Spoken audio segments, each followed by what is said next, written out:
We're live on the mic check show with Mic check. How's my audio? Good? featuring Joe Nami. It sounds good enough. How's mine? Wait, good enough or is it great? Let It's good. Very good. me see what my input is. Much All better right. than a lot of audio these days. All right. I got a microphone. All Uh, right. So, yeah, so what do you yeah. want to talk about? Well, I mean, I want to learn about when I do these. I want to learn about people. Oh, Um, yeah. we were just talking about kind of how to get into podcasting through this live stream concept platform. Hmm. Choosing YouTube over other things is kind of out of convenience. I had some followings. I had a few videos that actually went, I wouldn't say viral, but they did pretty well. That's awesome. So it's a good place to start from. But that was like 7 years ago. I'm like a wash up, man. I'm a No, wash you're up. fine. You're fine. Who are you? Who am Um, I? I'm former I, comedian, former festival producer, former oh, all this nice. kinds of shit. Oh, holy shit. I didn't even know that. Yeah, I went down, former blogger. I went down to see Stag Comedy here, memorize jokes. That was their T-shirt. Or they came up. I produced their show in Portland when I lived there. Wow. So yeah, I love comedy. And Joe Nami, you're over there in uh, New York New City. York City. Yeah. Tell people real quick at the beginning of this that might be logging in the future because we Yeah. probably won't get any live stream, but it's on YouTube, so you Yeah, can that's all watch it right. As long as there's a permanent record of for sure. Who you are, terrible where do they things. find you? What do you do? What do I do? I am a comedian in New York City. Um, At Grow Up Joe on Twitter. Is that what it is? at Grow Up Joe on Twitter. I have a podcast called Cancel Joe Nami. Um, I guess it's a little tongue in cheek, but I do lean into issues that are inflammatory for fun. Um, because that's more interesting than being ethical. Um, Well, yeah. Your headline in Twitter says you're a mentally ill Middle Eastern boy. oh yeah, yeah, that's Is true. that all true? So I am a Middle Eastern person, man. Can I Well, guess? yeah, sure. Um, I'm gonna get. You look almost Greek. You seems like Yeah, you could be Turkish or Iranian. I don't know yeah. if you're really so Arab. I'm not sure if you're No, I don't. Arab. I'm half Arab, so I don't look too Arab, thankfully. Um, What's the other half? uh, my mother is just a white bitch. Oh, you don't love your mom. No, I do love her, but her genetics are she's a bitch descent. Oh No, yes, I bitch. don't know. I think she's Scottish or something. I think she was an extra in Braveheart. Extra in Braveheart. Um, Okay. that's a Because lie. she looks. Oh, okay, that's funny. That's good. She's Scottish. I'm Middle Eastern. Mentally ill. I've been in the psych ward. Hmm. I got locked up in the psych ward a few years ago just because I threatened to kill myself. uh, Yeah. yeah, but that was fun. I mean, I had a great time. How serious Yeah, was that threat, by the way? nah, I don't know. I went through a rough patch a while ago. I think I just wanted attention more than anything. Well, that's what they say. Uh, It's a cry for help. yeah, it was just a cry for help. Just a cry for Um, help. Mostly just crying, but it was kind of fun when I was in the psych ward Crying in for Queens. crying's sake. Yeah, in Queens, they locked me up. It was a terrible psych ward. It was just dirty, and they put 30 of us insane people in this room, in like a large rec room together. And there was one TV, and it just played reruns of Friends, the That's it. TV show Friends. Yeah, There, and I was like, yeah, of course we're insane. there was like a deli in where I grew up in Santa Barbara Yeah. that Oh, nice. only played Seinfeld. It's a That's special kind of hell. that was their shtick. That's when Santa Barbara wasn't so so chic. Like you could get a headline in a local paper being like, "We play Seinfeld on the TV at the deli." Yeah, Yeah, very different my times. bodega man. I like the show Seinfeld, but it is very like reminiscent of a different culture and time, you know. Yeah, yeah. Uh, Although some of it's universal, some of it still yeah, applies. They yeah. were almost People, like mm. advanced on some of the trends in other ways too.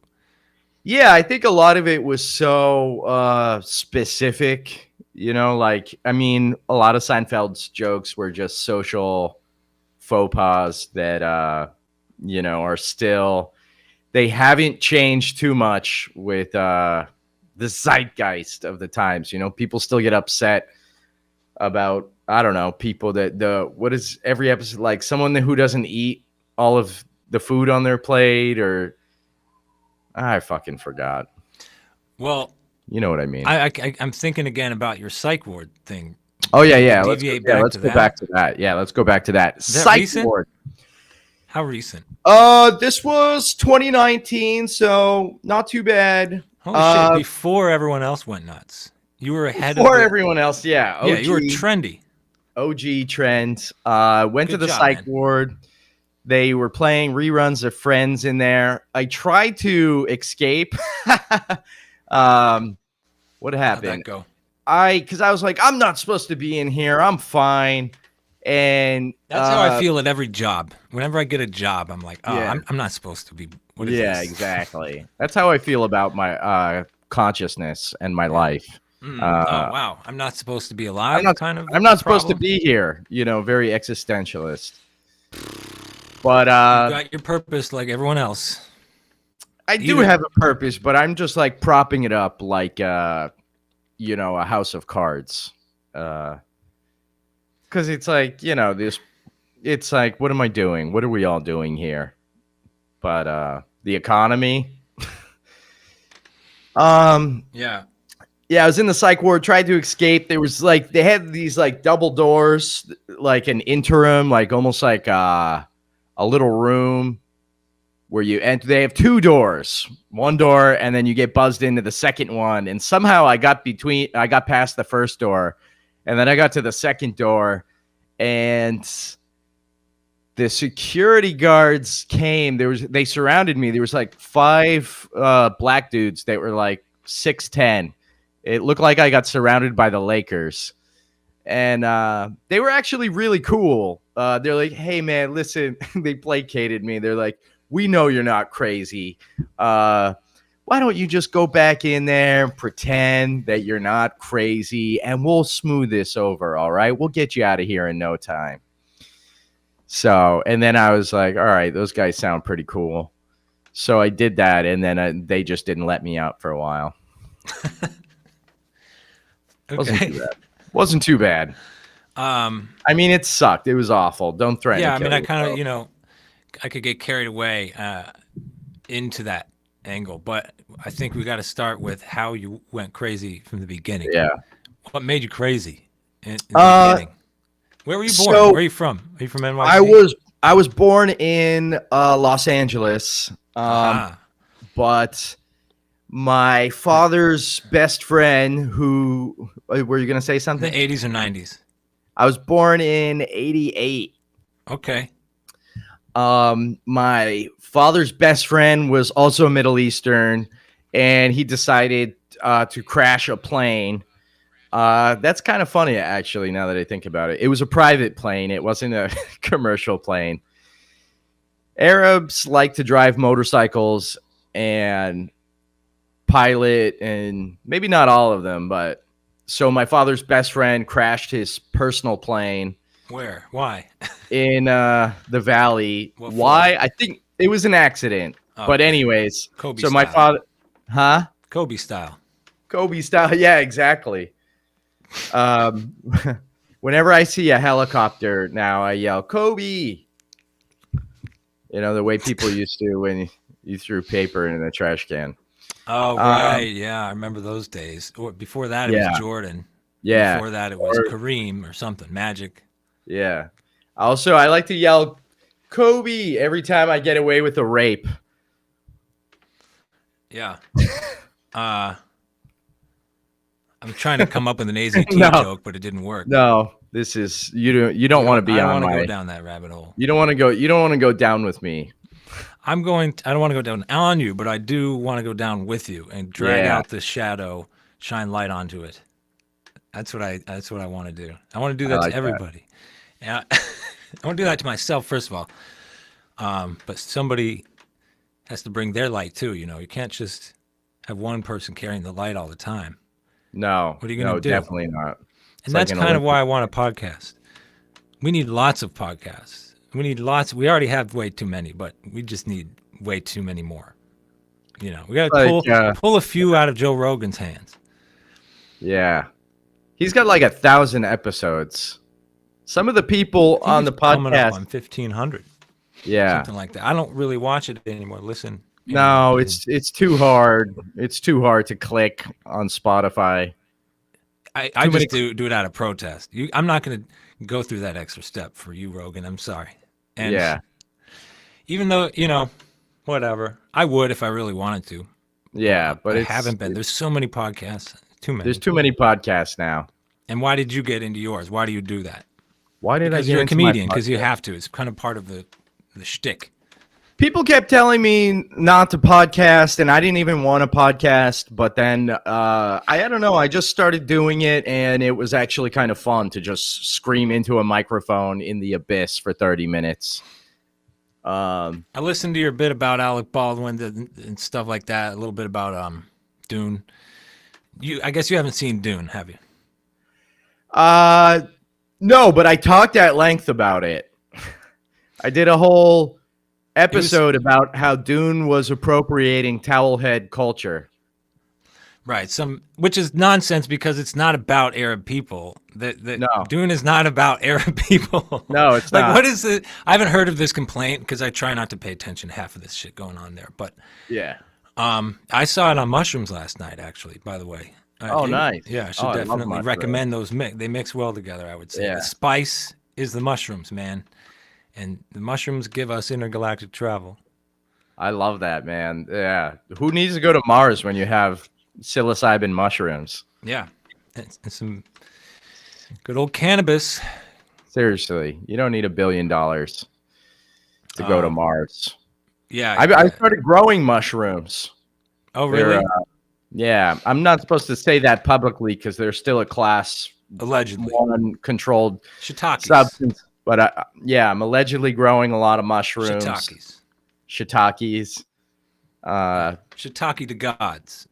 Shiitake to God. Their mushrooms are great. I think everyone should do them. You know what I always thought about would be fun is if Trump did mushrooms, because if you get a high enough dose, you can experience an ego death. And I always thought, what would it be like if Trump's ego dissolved for like an hour? It would be. There'd be a vacuum in the media. It'd just be missing. Yeah. Yeah. It would be like a black hole.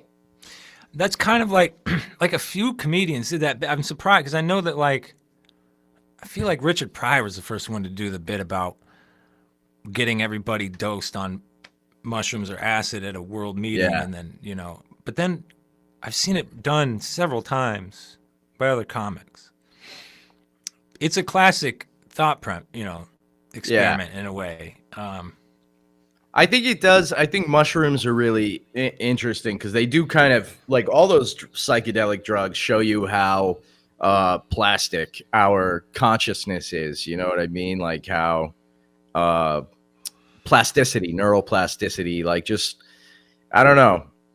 Like when I did mushrooms recently, a few weeks ago, I lost control of my mind. Thankfully, not my body. But I did mushrooms, and it was like the seat of my consciousness was on a roller coaster inside my mind. And I remember thinking, oh, this is why drugs are illegal, because I'm not in control right now of my brain. But it was great. It was fun. Yeah, I mean, it's not always safe to go out in public on mushrooms. No, for sure not. I think I took a small dose. Safe dose. I did a huge dose because my antidepressants mitigate some of the effects. So I took like 10 grams. Oh, Yeah. Mo. Yeah. My dealer was like, are you fucking crazy?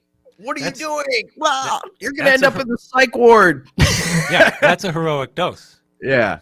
But after the Prozac and Cymbalta, it only ended up feeling like, I don't know, 2 or 3, the equivalent of like maybe 2 grams. How do you feel about conspiracy type thinking? I like it. I'm interested. I do believe the CIA was complicit in killing JFK. Complicit? Complicit, yeah. Or Yeah. what?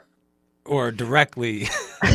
Kind of directly. I mean, when you say complicit, then maybe people will inch their way more towards it. But during the pandemic, actually, I drove through Dallas, and this guy had a booth set up with all these pictures of JFK's bloody head. I don't know where he got the pictures, maybe from the CIA.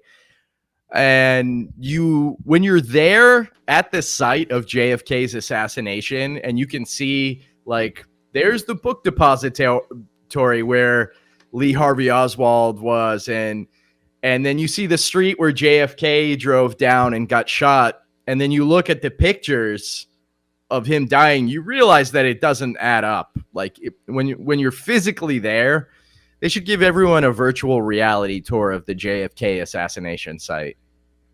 Yeah, I was trying to dig up the photos, and I realized they're on my main computer. Yeah. I was just there less than a year ago at Dealey Plaza there, and Wow. it's interesting. I saw how you could definitely fire a shot from the book depository and strike. You definitely could do it. It's not unfeasible. No. And when you're standing there, it's really fucking close. Everything's really close. It's interesting how film and TV changes things, perception, because that plaza is tiny. The plaza is tiny, and yeah, you see the JFK stuff in the media and on the news, and it seems plausible. The mainstream narrative seems more plausible, but when you're there physically in person, you kind of realize that there's some more stuff going on. There was definitely at least 1 or 2 other shooters. Yeah, I would say it's obvious how really it's easy that you could plant shooters all over there. And so there's, these things are interesting. It becomes a continuum. Once you see JFK and you see what the aftermath of JFK is, and then what the policies of Johnson lead to, and then how that leads to the next thing. And once you see the continuum, you go, oh, it's not that there's it's just that conspiracy is part of the planning process of the elite. That's all. It becomes something you just accept in the world, and that's how I'm with it. But I'm not going to use these live streams for that purpose because it's on YouTube, and I don't want to get kicked off. And I'm going to try to build it to where I can bring an audience to a decentralized platform. No, man, I think you should die on this conspiracy. Die on it? This is the hill to die on, JFK. Oh, yeah. When time comes and I want the publicity of getting canceled on YouTube, then I'll do it. I'll get really deep. But for is now, it worth it? Play it safe. It's worth it to die for JFK, man. He died for our sins. Yeah. Yeah, it's worth it to get off of all these platforms. If that's my goal ultimately, if I can get that far. I'll feel very fortunate if I can get that far. 100 core fans will be enough for me, If they can give me $5 a month, I'll be happy. That'll be enough to fund the situation at least. Even if I have to keep doing shitty jobs or whatever I got to do. Fund your drug habit at least. Yeah, at least your Patreon can cover your mushroom expenses. Right.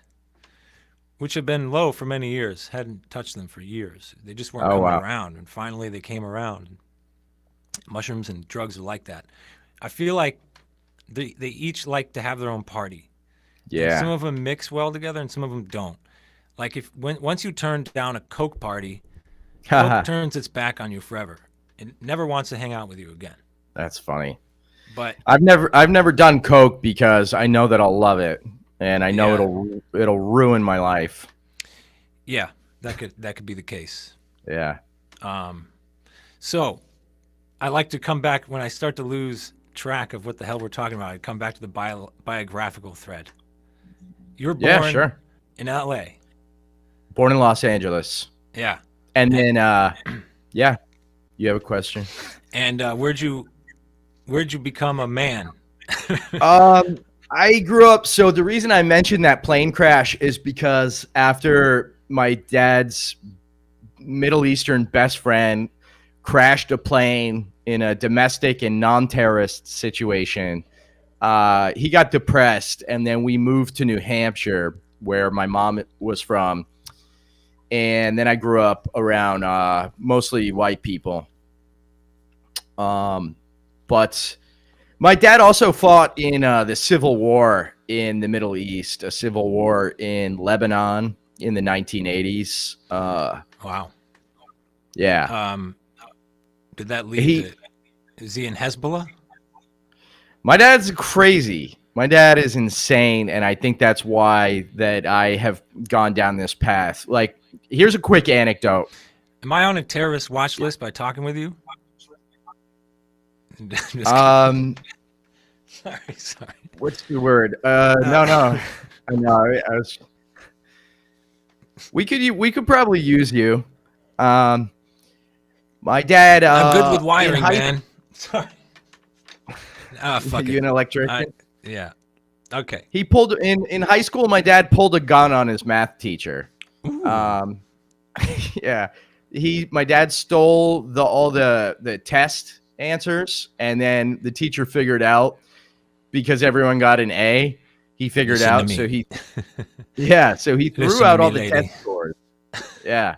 So that's the kind of character we're dealing with. Yeah. And then I blame, though. So the reason there was a civil war is because Palestinian refugees came into Lebanon, and they came because of Israel, the creation of Israel, and they came because of Hitler. So I often like to blame Hitler for my depression. I think a lot of people do. I usually do. Yeah. If I'm feeling blue, I wake up in the morning, I'm like, fucking Hitler, man. He started Hitler, all this. man. He fucked all this up. Everything was going good up until 1932.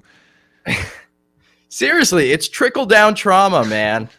It's like Hitler pushed all the Jews out, and then they pushed the Palestinians out, and then they fucked up the Middle East, and then now the U.S. is in the Middle East, and now nobody's in Antarctica. We can't go to Antarctica because we're hiding them there. Yeah, why couldn't they put all the Jews in Antarctica? Why couldn't they create the state of Israel down there? See, that might be the ultimate theory right there. The flat Earth, they're all there. The Nazis are there. They know about the flat Earth. They're all like this whole thing. All the Jews that were supposedly killed. No, man, that's terrible. I'm gonna get kicked off of fucking YouTube. I'm trying to get this flat sun theory going. Yeah, I've been telling it's a disc, but the Earth is round. Yeah, the sun is flat, but the Earth is round. Dumbasses, man. They can't see that. It's the heat and the light of the sun that make it look round, but it's flat. Bizarre. It's an amazing universe, whatever it is, it's pretty amazing. So your dad's pretty wild. So you feel like you have some crazy impulses or something like that? Yeah, I mean, most of my childhood, my dad ignored me because he was depressed about everyone that he knew died in the Middle East. That's pretty traumatizing, man. Yeah, and now he's in his 60s, and he watches watches westerns like obsessively. And I realized that the Middle East, because it's like westerns are docile. If you look at the old westerns from the 50s and 60s, like what's that show? Bonanza. like all those old shows, they're like pulling out these guns and they're smoking and they throw these wild haymakers. It's like it's a pretty docile version, but the Middle East is the Wild West. It still is. Yeah. I would agree. It's although far more insane. I mean, absolutely man. insane. Things are Taliban. really off the rails these days. Really Taliban's back, baby. And it's like the CIA, Backstreet Boys got back together.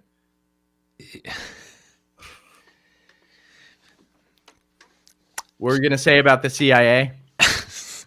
How they backed Bin Laden and shit, but that's not important. What's important is, I mean, there's some crazy. It just seems like we are becoming our own terrorists. Astro World, man, Astro World. Yeah, what happened? Fuck? I just heard about that. I think last night, while I was having a hero's journey watching Dune on mushrooms, there were people at a concert being entertained and murdered. If you ask my conspiracy brain, I think I can say this without getting kicked off YouTube, I would call that a ritual sacrifice. Hell yeah. It was disgusting, man. Like, you had artists up there singing, keeping the show going, while people were being trounced upon and being killed. You know what, though? That reminds me of Best Buy on Black Friday. Yeah, I would say that has there ever been a Black Friday trample death? Yes. I used to do a joke about it. One joke was, I was like, something like an average of, I think it's like every year, an average of like 1.5 people dies getting trampled to death on Black Friday. And I was like, I hope this year we can at least get it down to 1.0 or something. Yeah. But then then it was also like, what was, I had this great joke. Because you don't want to just you shorten somebody's life, I guess, by a decimal. Yeah. And then the joke went on, and it was like, I think we should create a Black Friday memorial museum for all the people that have been died. In the name of deals. Yeah. But the memorial museum should be inside of a Best Buy. There should be a new segment on ABC in the mornings called Dying for Deals. Yeah, I like that. Deal or no deal? Trampled or no trampled? Yeah, I mean, I just think that it's horrifying. Like, there was not just at Astro, there was a video of not just, hey, the microphone's blocking my face, but I'm really trying to figure out how to do this right. Anyway. Oh, it's great, man. It's like an eye patch. Yeah, I'm like a pirate. This is You're pirate an up radio. and coming eye patcher. Dan Crenshaw, shout out. So I was talking about how these people, it was like earlier in the day at Astro World, there was people who were storming the VIP background stage or something, just knocking down a fence and then all trampling through. But there was people that had fallen and were being trampled over as people were rushing through to get to this backstage area or something. So people were being trampled all day at fucking Astro World. And then it's like either it's like half of the people were either putting it on their Instagram or their TikTok, and the other half were like just trampling over them. Yeah. And then a couple of them that had friends were actually trying to help each other. But shit, if you were in there alone, you were just trampled. I mean, the trampling was trending. Let's say that. Why not get a couple of thousand followers if people, I mean, we don't want these people to die in vain. You know what I mean? Like, at least if they're going to die, their deaths should be honored on Instagram TV. Yeah, every day is a snuff video now. Yeah. This used to be a thing that you had to go searching around for. There was rumors about like, oh, Tommy's got a copy of Faces of Death. Wow. Now it's just on YouTube, and it's actually on YouTube. And then you can't talk about conspiracies. They're COVID remedies, but you can watch people getting trampled to death. Yeah. Well, there's far no- worse. It's like people get upset. I was thinking about this recently. People get so upset about, R. Kelly urinated on a couple of women. But I was doing this bit about Amazon and Jeff Bezos. And, Jeff Bezos has been molesting society, like paying zero in federal tax, making his Amazon employees negatives. He's He's getting refunds for Yeah, he's taxes he getting didn't pay. refunds. Like it's not like he was paying withholdings to the government, Yeah. right? Yeah. It's not like he has a paycheck and he's Yeah. got. I mean, Bezos himself probably has paid millions in taxes, and it would be amazing to see what he pays in taxes as an individual. But yeah, the corporation is like taking millions in refunds. Yeah. And it's, you only need to watch a few videos to see how horribly the employees are treated, and it's like people freak out if I defend R. Kelly jokingly, for peeing on a couple people.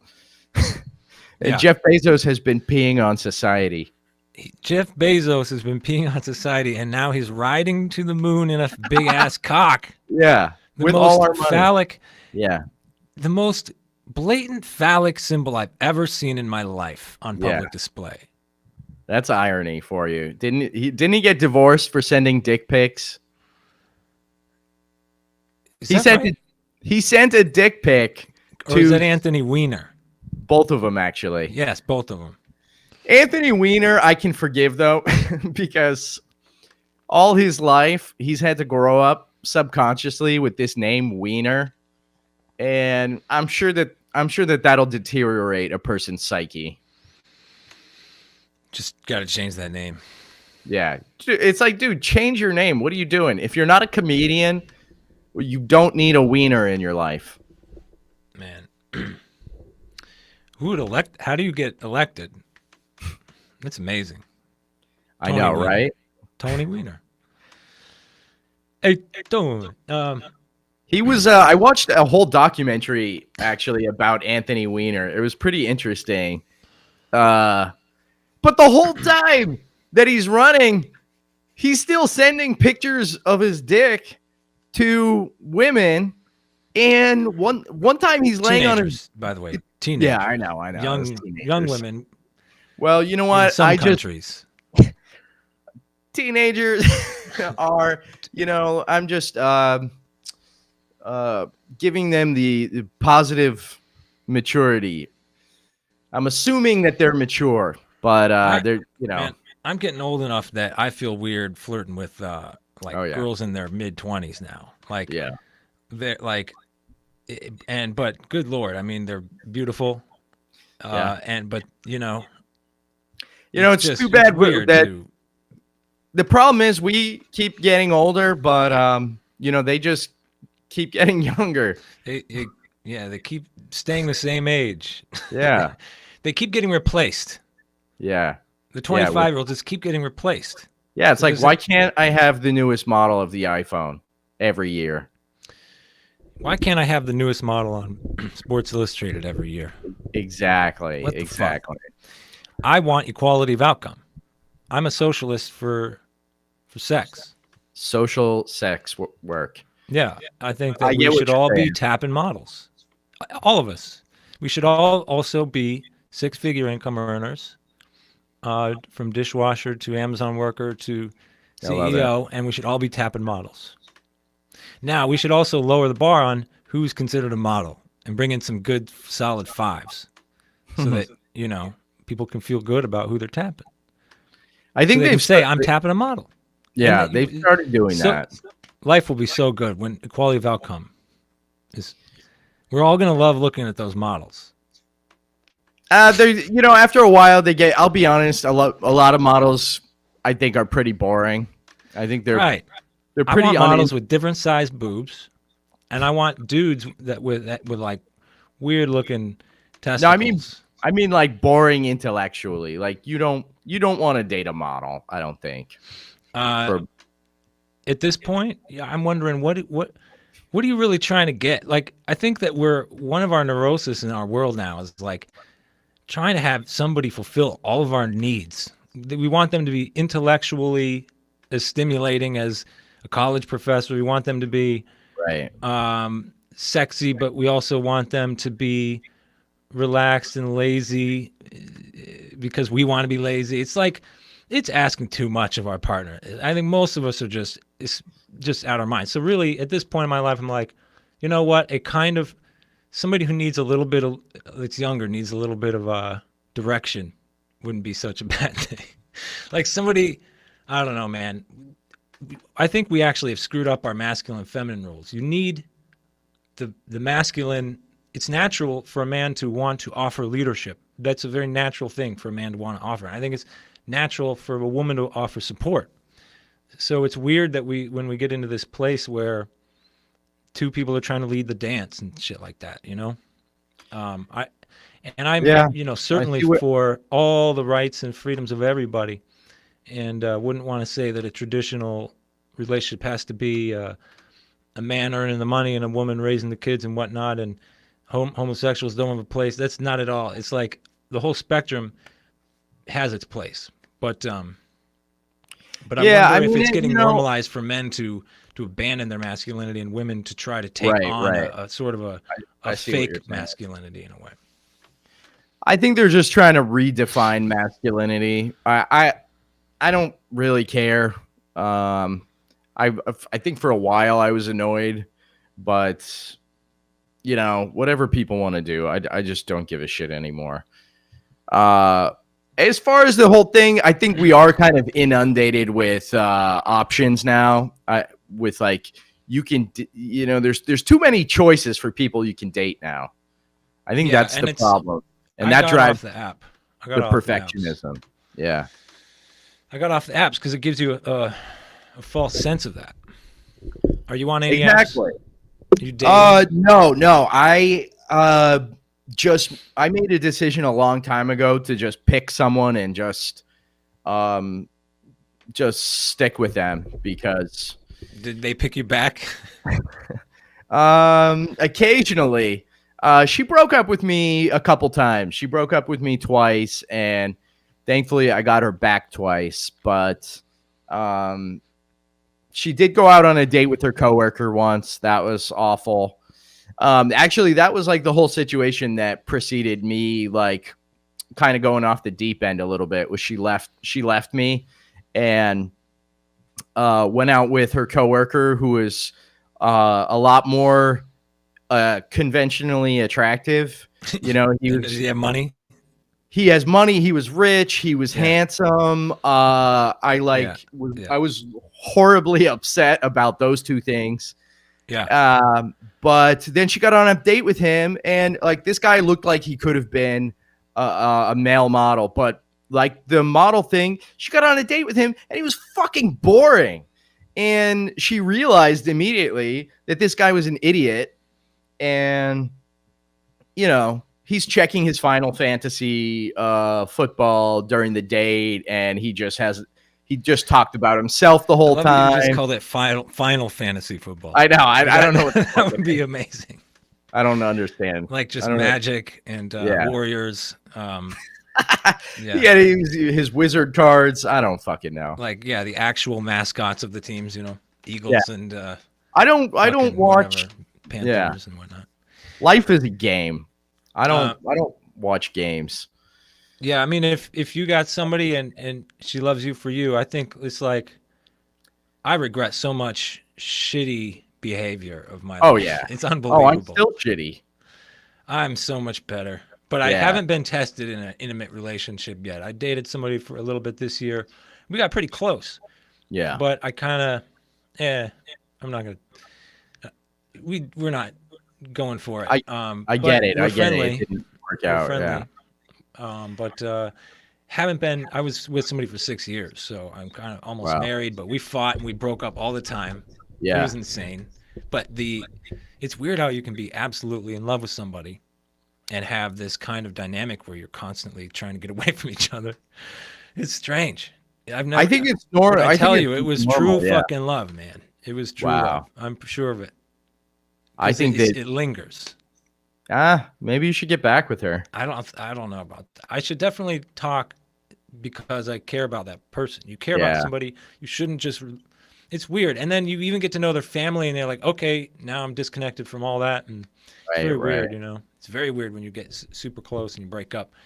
It's pretty much marriage where I was at, so it's very strange. Wow. If we had kids together, then you'd have to stay in touch with the family. You'd always be in touch, but no. Right. If you don't have that, then yeah, it's hard, you know, because everything that makes up you and everything that makes up her is so specific, you know, like your preferences, your identity, your values. And it's like, it's so easy for all of that to clash with the other person's values. and You know it's what I not mean? worth it. It feels like it's not worth it. Does that make sense? Like, I think if what do you really the, want out of a relationship with with the gender of your choice, with the partner of your choice? What is it that you're trying to achieve? You know, and I feel like if you're trying to have a family and stuff, then you have to have a lot of communication and be very committed to each other and all this kind of stuff. If you're not, then I almost don't know why you would get married if you don't have kids. I kind of don't know why you would bother. But people that's kind of my one curiosity about gay marriage and stuff. I kind of wonder why the community would want that. Maybe sometimes there's tax benefits and stuff, but for the most part, I think a lot of folks I think don't have kids don't want to get married. Yeah, it's weird to me. I think people that want to get married want security. I think it's like they want to put a noose around your neck so that if you try to get away, it'll tighten. I don't know. That's what I want think an agreement. If you buy a house together and all this stuff, man. It's a business. It's a business. Your household is a business. You know what the meaning of the word economics is? No, I don't actually. There's two definitions of it. It's almost colloquial, but it means the ancient Greeks, they referred to it, they thought of it as basically household management. Wow. Because it was like economies were so, I think, more decentralized then, and more a household was a business, you know. Wow. And so the institution of marriage kind of comes from that. And then, but also the literal meaning is the laws of nature. Eco, nomi. Eco, nature, nomi, laws.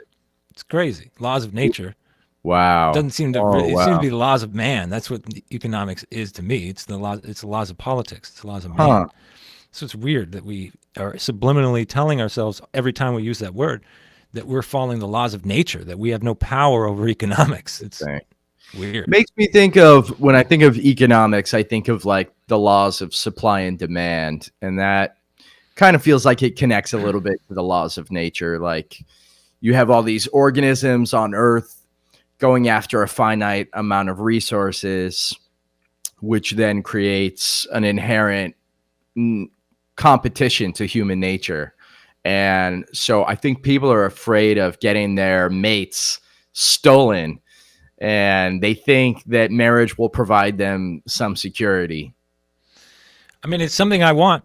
So I don't know, you know, I want the stability of that certainty. Yeah. And you know, and to go the whole nine. Have a family and acres and chickens and dogs and shit. I'm ready for that. That's great. That sounds great. I'm a city guy living in the city.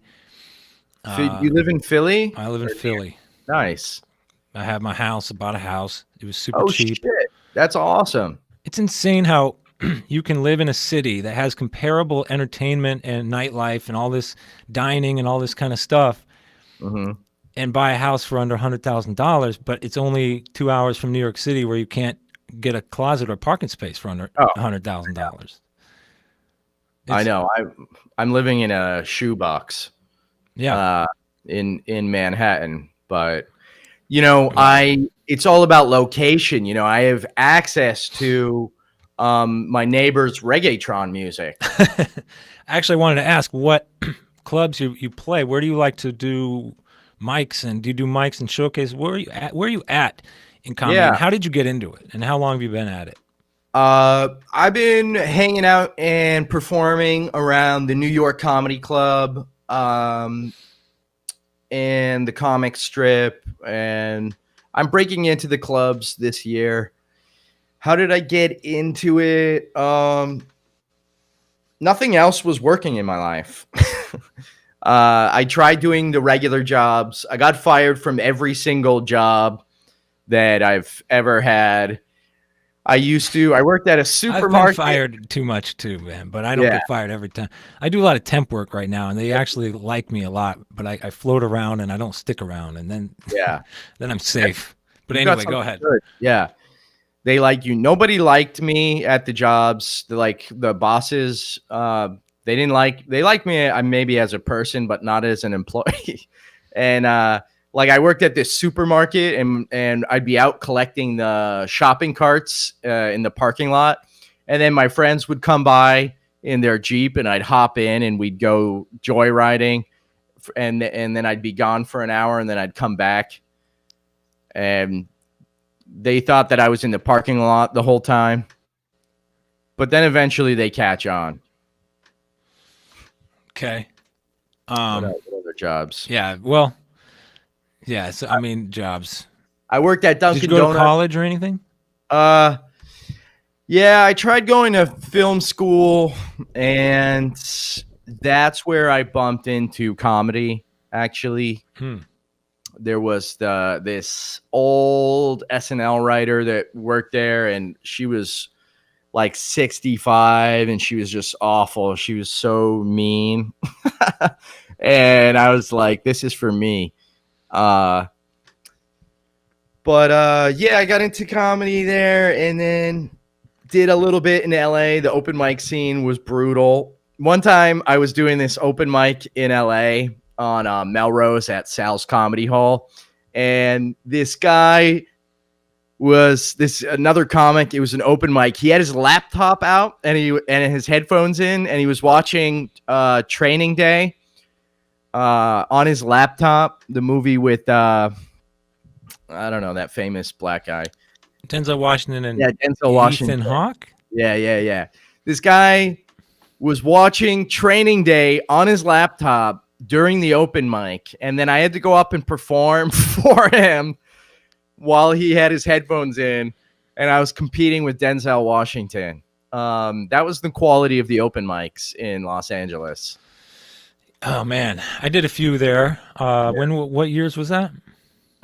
Maybe like 2013 or 2014 or 2015. I quit in 2013. Yeah. I quit. Yeah. I started in 2010. God, had a little arc. Yeah. It's was LA very is a spotty. terrible place. But I was in Portland to learn. And LA. Well, I actually felt like LA offered a lot of opportunity if you had a car and time, because you could go to like Flappers and do like a 4:00 open mic or some shit, and then you could go to like a bar that would have a special open mic, and then you could go to you could try to do, what do you call it? Why is this screwing with my head? The world famous Comedy Store. Yes. I was like, what? Yeah. There's a lot of mics. And then, there are the mics aren't that supportive there. If you're producing shows, I produced a show once in LA, and if you're doing shows or if you have credits, or LA is more of a showcase city. Really any other city in America is a better place to start comedy. I wonder how it is in Portland now. Well, everything sucks now. Portland was great. I did it, and they're like the first open mic I did was at Helium. Yeah. And Helium was great. And I did great there for a while, and then they wouldn't have me. I fucked up, and then they wouldn't have me. I theorize I did accidentally steal a Stephen Wright joke about ADHD. Yeah. But I don't think that was it. I think it was me complaining about I complained about the light. and then they just didn't want me anymore. And I wasn't getting laughs. The first few times I did well. Ron Funches was my introduction. He was hosting. Oh shit, that's cool. Brand new, just came from Chicago. He was doing a lot of one-liners, really slow and stony one-liners. He was great back then. Yeah. I think he's still good, but like he had this like Mitch Hedberg kind of thing going. Wow. In the early times, and him and Ian Carmel were buddies. Oh yeah. Carmel kind of didn't like me, but we made up at the end. I produced the show he played, and Nice.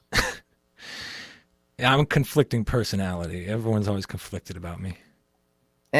I'm, whatever. You find your people, and everyone else can fuck off. A lot of people came out of that scene though. Andrew Michon, he's blowing up now. He has huge following on like Andrew Michon. He has crazy following on Instagram at least all of a sudden. And Wow. fucking Jason Traeger. A lot of people came from this period where it was super creative in Portland. It was very fun to be part of that. And Yeah, I think it got too woke. Yeah, I was just about to say Portland got too woke, which is interesting because I've done shows in front of like hipster crowds, and as long as I'm not too edgy, they laugh and they're fun. But when you're trying to come up and learn, it's hipster comics that are fucking brutal to perform in front. Like when you have to do open mics in front of hipster comedians, they're very judgmental. Your comedy has to be non-aggressive and awkward and cute. Basically, you can only succeed if you have Asperger's. It's weird that I never succeeded then, man. Why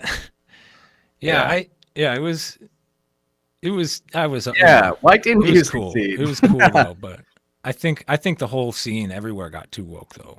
But it's coming back around now, right? You can see it does come back around. Even Brooklyn sucked for a while. I didn't get much traction in Brooklyn, but the pandemic, a lot of those woke people quit comedy, and it's coming around. I'm somewhere in the middle. I'm not like, I don't really identify as liberal or conservative. I'm kind of, I empathize with different issues on both sides. But these people are so quick to equate a joke with hate speech, which, like, especially with the whole Chappelle controversy right now, which I'm not going to get into that. I already did a whole podcast about it, but I listened to half of that one. What's that? Yeah. I listened to half of that one. Yeah. I mean, I don't have to get into it either, but I think I'll just say I like where he's going again. I felt like I was conflicted about where he was starting to go. Yeah. And that special made me feel like he's old self still. Yeah, for sure. He, his first couple specials, he definitely, he made fun of trans groups and whatever. Like, I mean, it depends. There's a big line between. I think I think he said this. One of the most inclusive things you can do is make fun of a group. I don't know. Maybe it's in the way that you do it, but yeah. I mean, there's room for growing and understanding. Maybe if you've been going at it, but he revealed, I think, I don't know when the timeline of all that stuff happened that he talks about, the story of the fan. Yeah. But I think that the ending, the punchline ending, I guess I don't want to spoil if anybody's hasn't seen it, it might tune into this. But I can't believe that he sleeping. We tired ourselves out just trying to get this thing going, I think. Yeah, I know. I forgot what I was fucking saying. No, I totally agree with you. I think that even though he made jokes about, this marginalized group, if you really listen to the special, there's a lot of empathy there for the group, and you got to be, I think they need to be a little more understanding of his character arc also, that he's like, this is something new that he's processing. I mean, I think the whole country, this whole gender identity thing is new for the whole country. And, instead of canceling people for not getting it or feeling uncomfortable or for parts of America getting defensive, I think that those groups just need to be a little more patient and compassionate with the learning curve of America. You know what I mean? Yeah, and then there's a lot of other weird agendas that are tied to it sometimes that scare people. it's troublesome. There's a lot of hypocrisy that you can point out, and that's one thing Chappelle does. I mean, that's a whole brand of humor invented by my favorite comedian, Lenny Bruce. The whole idea of just pointing out hypocrisies and then finding and just looking, constantly seeing life and describing life through the lens of irony, but describing it accurately and satirically. And you know, those two guys kind of both go that direction in very different ways. Yeah. But Chappelle had a great quote about irony. He said, comedy is the reconciliation of paradox. Right. And, you know, it's irony. The relief valve. Yeah. Yeah. Yeah. Something like that. But also like the paradox of two different points of view in a country, you know, and I think he was up there in his special trying to reconcile, you know, two conflicting worldviews in America. Yeah. But anyways, do you feel like you have? Yeah. What was that? Go ahead. No. You say. I don't. Do you have any... a purpose for your comedy, or is it just for you? Is it just you just do it to make because you would feel? It sounds like it's the only thing that you feel like you gravitate to, and will show up for, and not go out in the parking lot and blow your set off. Right. You know, it sounds like that's basically it. That you care about it, so you're very driven to do it, right?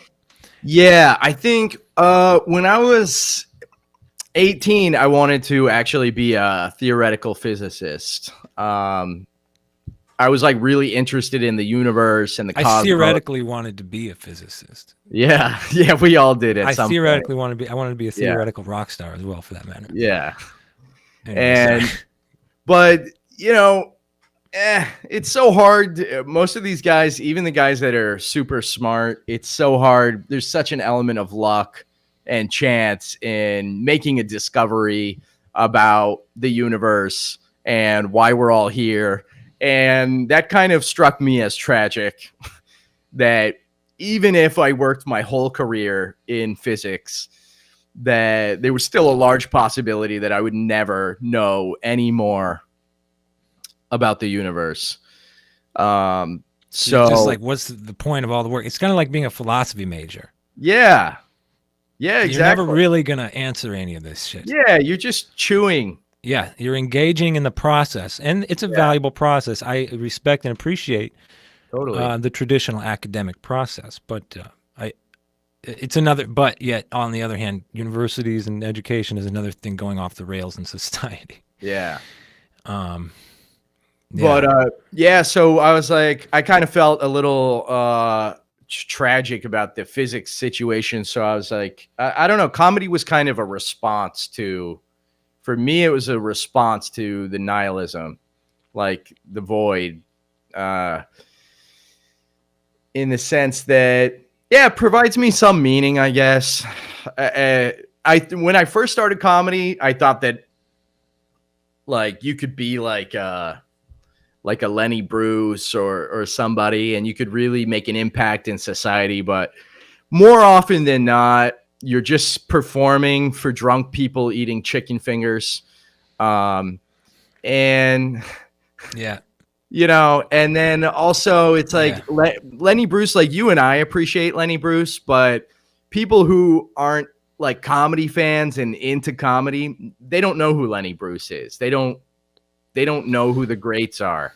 They don't know who Bill Hicks is. And if they do, they don't appreciate out of context for the time. What Bill Hicks was doing.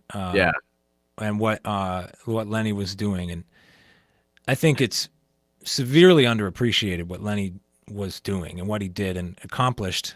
And a lot of focus goes on to the years. Yeah. Can you imagine that being stripped from your ability to do time?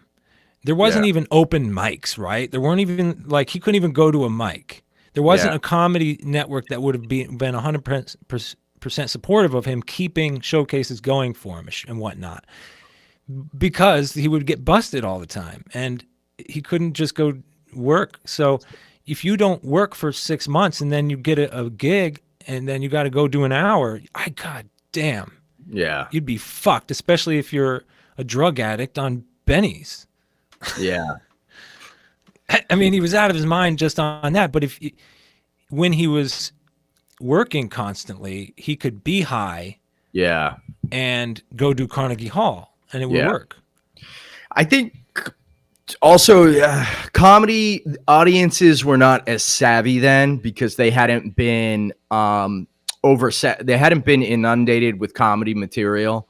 Like if you look at Jay Leno's stand-up from the 70s, like back then that was great stand-up. Like you could see it. The audience, they love it. They're eating it up. But if you go back and look at it now compared to modern stand-up, it's fucking terrible. Yeah. It's awful. Like it's barely a half premise and the audience is dying. And it's because the audiences have been desensitized to shitty comedy. Yeah. So comedy has gotten harder. Yeah. The bar's been raised, Yeah. It's interesting. It's always going to have its context. Yeah. It's Whatever like, the you know trends how, are. yeah, you ever seen like those old movies like Citizen Kane? Yeah. Like Citizen Kane, you watch it now, it's like, this sucks. Right. But like back then, people were like, this is amazing. Yeah. I feel like I was just thinking that. I was just thinking about that watching Dune last night. I was thinking about how my theory suddenly erupted in my shroom brain, like all film led to Total Recall. And ever since Total Recall, it's just been a technological adaptation to achieve Total Recall and everything before it. Yeah. You know what I mean? Stylistically, very few films have come out since Total Recall, indie films, anything, that really challenged what a film could accomplish, right? You know what I mean? Technically, or Dune, storytelling wise, right.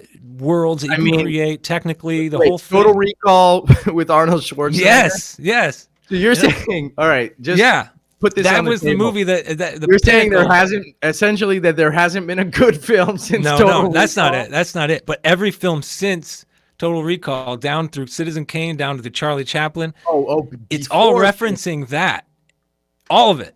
But the only change is technological. That's what I'm saying. I see what you're saying. Very few films have broken through anything better or more. After Total Recall or before? Better in the sense of like a breakthrough. And what year was Total Recall? Like 89 or 90. 89. Or 88 or something. And I can think of a few good movies. Oh, no, I'm saying there's been lots of great movies. But like basically film got to a point and then computers were introduced and now everything's just a lot of like, I don't know, it's a weird theory. It just felt like, to your point, conspiracy theory. To your point, there was basically film was advancing and looked like, even when I was a kid, like I know that we're getting late, we should probably end it soon, but like, but when I like even like being in the 90s and watching like Godfather and things like that, it all looked the film looked great and crisp and clear and perfect. And everything looked really great. And then you have this point where they just start filming in digital. And now I actually notice like film flickering when I watch it, even on a DVD. Yeah. Things like that I didn't see before. And so basically I guess like the fun of watching porn with the static black and white TV. Remember those days? What? Static black and white watching porn? Remember there was a channel TV? Back when you were a kid. There was always a channel that came out. Porn channel. It was like fuzzy. You got that snow on the TV. Yeah. And you could kind of see that it was you would imagine there was porn behind it. Yeah, I used to imagine that there was porn behind it. Somebody's just coming like crazy. That's all. There was. We had it. We had an antenna. Yeah, it was all the static would come. That's the way I feel about film, classic film. So like Citizen Kane reached this pinnacle of technology, and it looked amazing, and it felt amazing, sounded amazing, and everything. And then Godfather and blah blah blah. Total Recall pretty much is where it hits a point and that's it, and then everything's just like trying to get there. It's funny. I don't know. Arnold is Schwarzenegger basically was the most powerful fucking. I think it is a great movie, but as far as like being the pinnacle of film, this is a you theory. I'm going to go back to film school. Yeah. I'm going to go to film school, and this is going to be my thesis, and it's going to all make sense. It's going to take me 4 years of study, and it's all going to make sense. And then I'm going to have a wasted degree, like You a should do philosophy it. degree, like a physics degree. When I was in film school, there was this 50-year-old guy that was living in the dorms with us. We were all 17, 18, 20, and he got a scholarship to go back to school because he was 50. And I'm down with that. I'll wait 11 more years. You could meet your young model wife that you're looking for. Right. Yeah. It'll be 11 years late, but trying to get her now while I'm still 30. All right, man. So we survived. We conquered the streaming problems, the mic check. We just did an hour and 6-minute mic check. Nice. So I think we can go on and start the stream. Just kidding. Yeah, we'll have to do another episode soon, sometime. Yeah, you don't have guests on your show, do you? No, I don't think so. I don't Mine's know what just kind of a solo podcast. Yeah. I don't know what I'm going to do for a podcast, but I guess what I hope for is that I get some traction and everybody I talk to can come back onto that when it makes sense. I'm still dreaming about it. I don't know what it should be. Dreaming about your podcast? Yeah. I don't know what it should be. I don't want to just do another interview show. Total Recall. Just about Total Recall. Yeah. That could be a good side podcast, just like Total Recall. I think every episode you should talk about 1 minute of the film Total Recall. I can't recall 1 minute of that film, actually, at this point. But I'm going to have to do some mushrooms and watch Total Recall. I'm going to have to watch Total Recall with Dune and then watch Total Recall again and see if I can get more spice. That didn't make sense. This is why I failed at comedy. No, you're fine. Thank you. You're a winner. You are too. You're a winner. Keep winning. Yeah. I'll let you go. See these palm trees? That's your beach house. You're at your beach house now, right? Yeah, I'm in the Dominican Republic. Can you pan over and show us your boat? No, because I bought it with money I embezzled. So you can't show the boat because you embezzled the money for it? Exactly. And there's some underage people off camera. So. Yeah. Well, just make sure you take them out into the high seas, like Epstein. And maybe are you going to meet up with him? Are you out on his? Are you on his island right now? I'm on Epstein's island. Perfect. Well, I'll catch a lift. I'll meet you over there. All right, sounds good. We'll do another one. Enjoy yourself and let me know when you're in Philly, man. Thank you. Sounds good. Nice meeting you again, Sean. Nice meeting you too. Peace, brother. Peace.